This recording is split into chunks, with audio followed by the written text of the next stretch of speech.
Hello नमस्कार दोस्तों, आप सभी कैसे हैं? आशा करता हूँ आप सब बढ़िया होंगे। तो दोस्तों एएलपी सीबीटी 2 की तैयारी चल रही है और एग्ज़ाम डेट आ चुकी है 2 से और 2 तारीख का और 2 मई वाला और 6 मई का जो आपका पेपर है उसमें आपकी तैयारी अच्छे से चल रही होगी और लगातार आप अपनी पढ़ाई को अच्छे से कर रहे होंगे। आज मैं इतने देर बाद वीडियो कैसे बना रहा हूँ और आज मुझे वीडियो बनाने की ज़रूरत पड़ गई क्योंकि जो पहले एग्ज़ाम डेट आई थी इस सीबीटी 2 कैंसिल होने से पहले, उस टाइम पे भी आपके पास इतना ही टाइम था जो आज से आप देखोगे 2 तारीख तक जितना टाइम है, पहले भी इतना ही टाइम बचा था और आज भी है क्योंकि बहुत से स्टूडेंट इतना है कि इतना पढ़ने के बाद भी बोर हो रहे हैं कि पढ़ नहीं पा रहे। मैंने देखा है अपनी लाइब्रेरी के अंदर भी और सब जगह और आलस आ ही जाता है क्योंकि बार-बार वो आप एक चीज़ को पढ़ रहे होते हैं तो आलस आ ही जाता है कि अरे यार इसका बार-बार क्या पढ़ना। तो ये सब आपकी जो गलती करते हैं इससे ही आप जो बार-बार मॉक में जो नंबर कम आते हैं, उससे काफ़ी दिक्कतों का सामना करना पड़ता है। और आज जो आप देख रहे हैं वीडियो, ये आपने देख लिया होगा थंबनेल में क्या है, मॉक टेस्ट के वो एनालिसिस लगे हुए हैं और वहाँ पर लगा हुआ है। आप देख रहे होंगे ये स्कोर जो है आप यहाँ से, और ये मैंने कितना इम्प्रूव किया, कैसे किया और ये हो कैसे पा रहा है। तो आप भी देखो, सभी स्टूडेंटों की ये प्रॉब्लम है कि स्कोर नहीं आ पाता और वहाँ पर वैसे तो हमको सब कुछ आता है, मॉक टेस्ट में काफ़ी क्वेश्चन गलत हो जाते हैं। तो मैं तो सभी स्टूडेंट से यही कहूँगा जो आज से देखो स्कोर पे ज़्यादा ध्यान ना दें, लेकिन मॉक टेस्ट ज़रूर लगाएँ। जो आप मॉक टेस्ट में यहाँ पर गलतियाँ करते हैं, वो आप एग्ज़ाम में गलती नहीं करोगे। यहाँ पता चल जाएगी आपको किस टॉपिक से आपके बार-बार क्वेश्चन गलत हो रहे हैं, तो आप उस टॉपिक पर बार-बार प्रैक्टिस करें।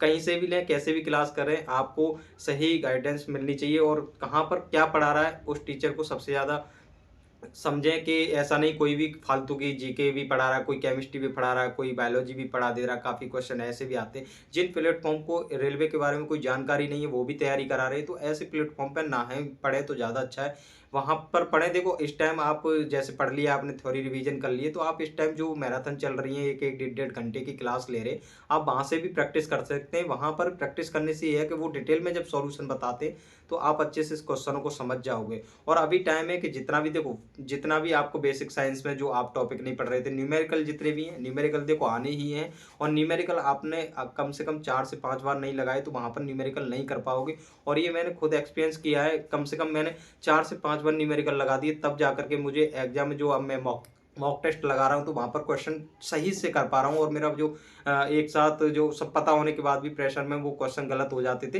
तो वो अब क्वेश्चन नहीं गलत हो रहे हैं। लेकिन मैंने 4 से 5 बार इतनी बार रिवीजन किया है उन न्यूमेरिकल का, जो कि अब मेरी पकड़ में आ गए हैं। तो आपको ऐसा ना सोचें कि एक बार न्यूमेरिकल पढ़ लिए और आप एग्जाम में अच्छे से न्यूमेरिकल कर लोगे, कभी नहीं कर पाओगे। और ये आपको खुद भी पता चल जाएगी जब मॉक लगाओगे तो। और उसमें आपके पास इतना टाइम इस बार मिल गया है जो कि पहले स्टूडेंट के पास टाइम भी नहीं था, कि बेसिक साइंस में इंजीनियरिंग ड्राइंग है और जो लाइन्स वगैरह हैं, ज्योमेट्री इंस्ट्रूमेंट हैं जितने भी हैं, और भी टॉपिक हैं, कंप्यूटर एनवायरनमेंट है, जो आपने पहले नहीं पढ़े थे। एनवायरनमेंट की देखो जहाँ भी यूट्यूब पर आपको क्लास मिल जाए और जो भी टीचर पढ़ा रहा हो वहाँ से मैराथन ले सकते हैं। ऐसा नहीं कि किसी बुक से आप इस टाइम पढ़ पाओगे और ना ही आपको समझ में आएगी। तो मैराथन के माध्यम से क्वेश्चन कर सकते हैं और पीवाईक्यू के जितने भी क्वेश्चन हैं जिस भी बुक में, आप वहाँ से आराम से क्वेश्चन कर लोगे तो आपका हो जाएगा। यूथ पब्लिकेशन की जो पीवाईक्यू की बुक है उससे भी एनवायरनमेंट के क्वेश्चन है, उसमें भी कंप्यूटर के हैं, उसके भी क्वेश्चन कर लें, जिससे कि आपको जो कंप्यूटर के मॉक में बार-बार क्वेश्चन गलत होंगे, कम से कम 10 से 8 से 7 क्वेश्चन तो यही आपके गलत हो जा रहे हैं। जो ये ऐसा नहीं कि वहाँ पर 8 से 7 क्वेश्चन एनवायरनमेंट और कंप्यूटर के आएँगे, इतने क्वेश्चन वहाँ पर नहीं आएँगे। लेकिन मॉक में क्या है, ये टीचर सबसे ज़्यादा क्वेश्चन एनवायरनमेंट है और ये वाला ज्योमेट्री का पार्ट है, और जो जितने भी डायग्राम वगैरह हैं, जो ट्रायंगल वगैरह के जो एंगल वगैरह पूछे जाते हैं, लाइन्स वगैरह पूछी जाती हैं, और जितने भी कंप्यूटर के क्वेश्चन है जितने भी बनते हैं, तो वो सबसे ज़्यादा रखे जा रहे हैं। 4-4 5-5 क्वेश्चन रख रहे हैं मॉक में, तो आपके वहाँ पर नंबर कम आ रहे हैं। तो उससे ऐसा नहीं कि घबरा जाएँ कि भाई नंबर कम आ रहे हैं, तो उस पार्ट पे आप काम कर लीजिए। एक बार कंप्यूटर के रिवीजन कर लीजिए, जहाँ भी पीवाईक्यू क्वेश्चन है, और एनवायरनमेंट के कर लीजिए, आपका स्कोर आराम से बढ़ जाएगा। और जहाँ भी मैथ और रीजनिंग के क्वेश्चन गलत कर रहे हैं आप, क्योंकि स्कोरिंग सब्जेक्ट वही है, वहीं आपका मॉक में स्कोर बनेगा। तो ऐसा ना करें बेसिक साइंस के चक्कर में आप अपना मैथ को रिवीजन भी ना करें, रीजनिंग को हल्के में लेके चले जाएँ, तो वहाँ पर क्वेश्चन गलत होंगे।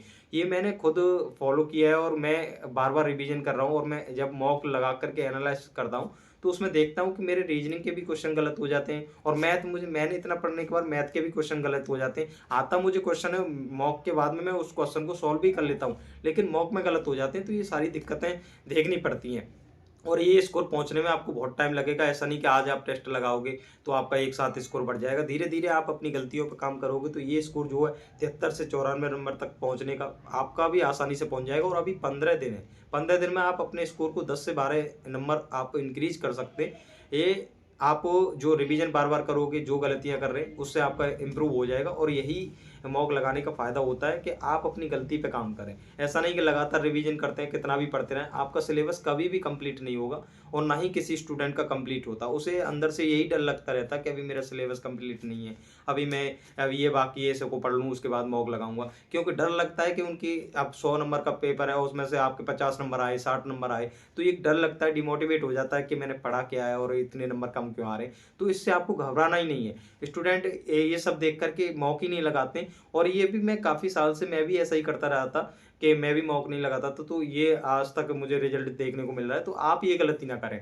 मुझसे भी काफ़ी फ्रेंड हैं, जैसे भी हमारे सीनियर हैं, जितने भी हैं, वो सब से सलाह मिलती है और मॉक लगाने की। तो हमने भी मॉक लगा करके अपना इतना अच्छा स्कोर किया, आप भी कर सकते हो। और देखो, जितना भी है मैथ के सबसे ज़्यादा क्वेश्चन जहाँ गलत होते हैं वो अर्थमेटिक के होते हैं। और अर्थमेटिक के ज़्यादा से ज़्यादा रिवीजन कर लें और पीवाईक्यू पे एनालिसिस करें कि आ कहाँ से रहे हैं, कैसे क्वेश्चन आ रहे हैं, किस टॉपिक से ज़्यादा आ रहे हैं। सबसे ज़्यादा आपको देखो कोऑर्डिनेट जियोमेट्री है, ट्रिग्नोमेट्री है और हाइट एंड डिस्टेंस है, अलजेब्रा है, यहाँ से और टाइम एंड स्पीड और ट्रेन वाले जितने भी क्वेश्चन हैं ये, और टाइम एंड वर्क वाले, परसेंटेज वाले, ये सबसे ज़्यादा क्वेश्चन गलत हो रहे हैं। थ्योरेटिकल क्वेश्चन बनते हैं तो ये लैंग्वेज आपको डर लग जाता है, छोटे-छोटे क्वेश्चन करते हैं, वहाँ लैंग्वेज बड़ी आ जाती है, लेकिन है क्वेश्चन एक लाइन का ही, तो आपको पता ही नहीं चल पाता, आप स्किप करके आगे बढ़ जाते हैं। तो वो क्वेश्चन आपको प्रेशर में गलत भी हो जाता है और टाइम भी खराब कर देते हैं, आपको समझ में भी नहीं आता।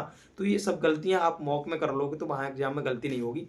और आप 80 प्लस स्कोर कर रहे हो यहाँ पर मॉक में, तो आराम से आपका वहाँ पर अच्छा ही स्कोर होगा। यहाँ से सिंपल ही पेपर आएगा, क्योंकि मॉक का मैंने देखा है ये कुछ भी रख देते हैं। ऐसा होता है जो प्लेटफॉर्म रेलवे की तैयारी करा रहे हैं और जो टेस्ट बुक है और भी है, ओलाइव वाला है, और ये जो मॉक ही बनाते हैं वो तो सही मॉक बनाते हैं। और जो टीचर मॉक बना रहे हैं ये किसी को भी दे देते हैं कि आप ये पीवाईक्यू के हिसाब से सेट कर दीजिए, वो कोई सी भी क्वेश्चन डाल करके उसमें और कुछ भी घुस देते हैं। रीजनिंग का कैसा भी क्वेश्चन घुस देंगे जो कि आ ही नहीं रहा है, उसमें साला एग्जाम में टॉपिक है या नहीं है। और मैथ के भी कोई भी ऐसे क्वेश्चन बैंकिंग के लगा के भी घुस देंगे। तो ये सबसे आप डिमोटिवेट हो जाते हैं। तो आप ये ना सोचें कि आपके 70 नंबर भी आ रहे हैं मॉक में तो आप टेंशन में चले जाएं कि ये क्यों इतना कम आ रहे हैं। तो मैथ रीजनिंग का और वहाँ जो एग्जाम होता है, मेन एग्जाम, तो वहाँ पर बहुत अंतर होता है। तो यहाँ से 70 प्लस और 80 के बीच में आपके नंबर है तो काफ़ी अच्छा स्कोर है, इतना आप करें। और ज़्यादा से ज़्यादा स्कोर और बढ़ जाएगा जब रिवीजन करोगे तो। और न्यूमेरिकल की जितने भी चैप्टर हैं, जितने भी साइंस के न्यूमेरिकल आ रहे हैं, फिजिक्स के, और उसमें बार बार रिवीजन कर लें। ऐसा ना करें एक बार रिवीजन करके और आप इतनी गलती करके आप एग्जाम में जा रहे हैं, तो वहाँ पर आपको धोखा देखने को मिल जाएगा। और जितने भी पीवाईक्यू आए रेलवे के, जैसे यूथ पब्लिकेशन है, आपके पास कोई भी बुक होगी, और देखो जितने भी प्लेटफॉर्म की बुक हैं उनके अंदर आपको पीवाईक्यू नहीं मिलेंगे और ना ही उन्होंने अपनी बुक में इतने क्वेश्चन कराए। एक दो टीचर हैं जिन्होंने अपनी बुक के अंदर पीवाईक्यू पे आराम से एनालाइज करा दिया, सॉल्व भी करा दिया। लेकिन यूथ पब्लिकेशन की जो बुक है रेलवे की, बेसिक साइंस इंजीनियरिंग ड्राइंग की, उसमें पीवाईक्यू के ही क्वेश्चन दे रखे हैं और अदर एग्जाम के भी क्वेश्चन दे रखे हैं। तो आप वहाँ से सॉल्व करें, उसके मेथड से सॉल्व न करें, क्योंकि उसमें अलग मेथड दे रखा है बुक के हिसाब से। और आपने जहाँ टीचर से पढ़ा है, जिससे भी पढ़ा है, आप वहाँ से पढ़ करके उन क्वेश्चनों को लगाओगे तो आपका अच्छा स्कोर हो जाएगा और अच्छे न्यूमेरिकल सॉल्व कर पाओगे। ऐसा नहीं कि उसमें काफ़ी अलग मेथड है, बहुत बेसिक से बताया गया है, तो उससे ना करें। कहीं भी किसी भी टीचर को फॉलो कर लें, आज भी कर लोगे। ऐसा नहीं कि किसी का बैच ले रहे हो आज और उस टाइम से उससे पढ़ रहे हो, तो ऐसी गलती ना करें। यूट्यूब पर भी काफ़ी कंटेंट डाल दिया गया है। मैंने यूट्यूब से, जैसे मेरा सिलेबस कंप्लीट हो गया तो मैंने यूट्यूब से पीवाईक्यू के क्वेश्चन करे थे, तो उसमें देखा गया था, काफ़ी अच्छा बताया गया और समझ में भी आ रहा है। तो आप वहाँ से कवर कर सकते हैं बेसिक साइंस को। मैराथन जितनी भी करिए आप 4 से 5 दिन में उनको कंप्लीट कर लीजिए। पीवाईक्यू का आपका रिवीजन भी हो जाएगा और अच्छा से तैयारी भी हो जाएगी। और मैथ रीजनिंग को हल्के में ना लें और उनको ऐसा ना करें कि बेसिक साइंस में लगने के चक्कर में आप मैथ रीजनिंग को ही पीछे भूल जाएं। तो फिर वहाँ पर पता चला कि आप क्वेश्चन ही नहीं कर पा रहे। कितना भी आपने मैथ पढ़ रखा हो, रिवीजन जरूर करके जाएं। जितने भी फॉर्मूला एडवांस के मेंसुरेशन वगैरह के जहाँ से क्वेश्चन आते हैं, जो कि आपका बहुत टाइम खर्च होता है, तो वहाँ पर ये गलती ना होगी, यहीं पर रिवीजन कर जाएं। और रीजनिंग के चुनिंदा ही टॉपिक पढ़ें, जिससे कि आपको अगर मॉक में स्कोर करना है और वहाँ पे एग्जाम में अच्छा स्कोर करना है। क्योंकि फालतू का नहीं पढ़ना, क्लॉक नहीं पढ़ना, कैलेंडर नहीं पढ़ना, क्योंकि इस टाइम 2024 के अंदर इतने एग्जाम हो गए। क्योंकि जेई का भी एक एग्जाम हुआ है और आरपीएफ कांस्टेबल है, आरपीएफ एसआई है, ये तो एक एक एग्जाम थे। इनमें जब पता ही नहीं चला, रीजनिंग आई ही नहीं है, कैलेंडर क्लॉक वगैरह और जो भी है 4 से 5 टॉपिक ही आपके रीजनिंग के अंदर आए हैं, उन पे आपको लगातार रिवीजन करना है। और देखो आपको मैं वीडियो तो अब नहीं दे पाऊंगा क्योंकि मेरा भी एग्जाम है, ये इसलिए मैं बता रहा था कि आप मॉक में स्कोर नहीं कर पा रहे, काफ़ी कमेंट भी आते हैं, स्टूडेंट परेशान भी रहते हैं और वीडियो भी देखते हैं, क्योंकि मैंने देखा है हर स्टूडेंट को कि देखता है कि मॉक में स्कोर कैसे बढ़ाएं। तो मैं बस यही कहूँगा जितना रिवीजन कर सके मॉक देने के बाद। आपको लगता है कितना, एक मॉक पर डे दें, ऐसा ना करें आप 3-3 4-4 मॉक एक ही दिन में दे रहे हैं, पता चला 6-7 घंटे उसी में निकाल दे रहे हैं। एक मॉक दें अभी से, आपको आने वाले 4-5 दिन जैसे जैसे धीरे धीरे स्कोर अच्छा होता जाएगा तो आप 2 मॉक कर दें और सेक्शनल मॉक दे लें जहां भी आपको मिल जाए बेसिक साइंस के, तो आपका और अच्छा स्कोर हो जाएगा। आपको डेली एक मॉक जरूर देना है, मॉक को देख करके फिर आपको रिवीजन करना है कि आप किस क्वेश्चन के और किस टॉपिक के क्वेश्चन को आप गलत कर रहे हैं, तो आपका ऑटोमेटिकली अच्छा स्कोर हो जाएगा। अगर आपने ऐसा नहीं किया तो फिर आपका वो ये 60 से 65 स्कोर रहेगा और ये नॉर्मल कर लेते हैं। और आप ये ना सोचना कि पिछली बार जो एग्जाम डेट आई थी उस टाइम पे जो एग्जाम हो रहा था कि बहुत कम कट ऑफ जाएगी, तो ये अपने दिमाग से निकाल दें। जितने भी सीनियर पिछली बार के स्टूडेंट रह गए थे 2018 वाली भर्ती में, वो आज भी धुआंधार तैयारी करने में लगे हैं। उनको पता है कि कैसे तैयारी करनी है, क्या सिलेबस था, जो कि नए बच्चों को नहीं पता है, जो इसमें मैथ रीजनिंग की वजह से सेलेक्ट हो गए, उनको पता ही नहीं पड़ रहा कि बेसिक साइंस में करना क्या है। तो काफ़ी स्कोर जाएगा। और ट्रेड को हल्के में ना लें, ट्रेड मैंने देखा है हर स्टूडेंट ने पढ़ना ही छोड़ दिया है क्योंकि उनको लग रहा है कि बहुत टाइम है, उसमें बोर भी हो रहे हैं, और ट्रेड को आपने हल्के में ले लिया तो फिर आपकी यही गलती होगी। ट्रेड के बारे में मैं वीडियो बना दूंगा, आपको कैसे पढ़ना है, कहाँ से रिवीजन करना है और कहाँ से किस टीचर की मैराथन देखनी है आपको, तो आपको मैं बता दूंगा। आपको और ट्रेड में कोई भी जितनी भी दिक्कत हो रही है विद एनिमेशन वीडियो बता दूंगा मैं कहाँ से देखनी है आपको। और जितने भी टेक्निकल सब्जेक्ट होते हैं एनिमेशन से अच्छे से समझ में आते हैं, रटने से आपको कोई भी ट्रेड क्वालिफाई नहीं करा सकता। आपको 35 क्या 20 नंबर भी लाना वहाँ पर मुश्किल हो जाएगा। तो एनिमेशन वीडियो जितने भी देख लोगे, डिजाइन मशीन वाले, जितने इलेक्ट्रिशियन वाले हैं, जितने भी आप वीडियो को एनिमेशन से देखते हैं तो आपको माइंड में क्या है छप जाती है इमेज, और वहाँ पर जब क्वेश्चन करते हैं तो आप कैच कर लेते हैं कि हमने यहाँ वहाँ पर उस इमेज में ये देखा था, तो आपका क्वेश्चन गलत नहीं होगा। इतने नंबर आप आराम से ले आओगे, जो जितने भी नंबर चाहिए।